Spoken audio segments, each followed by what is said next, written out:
Hi friends, ನಮಸ್ತೆ. Welcome to mini vlog. ನಮ್ಮ ಮನೆ ಹಿಂದ್ಗಡೆ ಸ್ವಲ್ಪ ಜಾಗ ಇತ್ತು, ಅದಕ್ಕೆ ಕಾಫಿ ಗಿಡ ಹಾಕೋಣ ಅಂತ ಹೇಳಿ ಎಲ್ಲ ರೆಡಿ ಮಾಡ್ತಾಯಿದ್ವಿ. ಮೊದಲು ನಾವು ಈ ಜಾಗಕ್ಕೆ ಸೀಮೆ ಹುಲ್ಲು ಹಾಕಿದ್ವಿ. ನಾವೊಂದು ಹಸು ಸಾಕೊಂಡಿದ್ವಿ, ಅದಕ್ಕೋಸ್ಕರ ಅದಕ್ಕೆ ಸೀಮೆ ಹುಲ್ಲು ಹಾಕಿದ್ವಿ. ಇವಾಗ ಹಸು ಬೇಡ ಅಂತ ಸೇಲ್ ಮಾಡಿದ್ವಿ. ಅದಕ್ಕೋಸ್ಕರ ಜಾಗ ಎಲ್ಲನೂ ಕ್ಲೀನ್ ಮಾಡಿಸಿ ಅದಕ್ಕೆ ಕಾಫಿ ಗಿಡ ಹಾಕೋಣ ಅಂತ ರೆಡಿ ಮಾಡಿಸಿದ್ವಿ.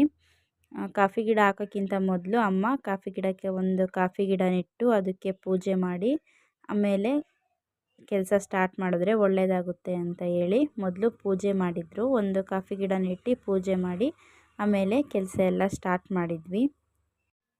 ಮೊದಲು ಈ ಜಾಗದಲ್ಲಿ ಕಾಫಿ ಗಿಡನೇ ಇತ್ತು. ಆವಾಗ ಕಾಫಿ ಗಿಡ ಬೇಡ ಅಂತೇಳಿ ಸೀಮೆ ಹುಲ್ಲು ಹಾಕಿದ್ವಿ. ಇವಾಗ ಮತ್ತೆ ಸೀಮೆ ಹುಲ್ಲು ಬೇಡ ಅಂತೇಳಿ ಕಾಫಿ ಗಿಡನೇ ಹಾಕಿದ್ವಿ. ಮಧ್ಯದಲ್ಲಿ ವೈಭವ್ ಕಿತಾಪತಿ ಎಲ್ಲ ಮಾಡ್ತಾಯಿದ್ದ. Thank you friends, thank you.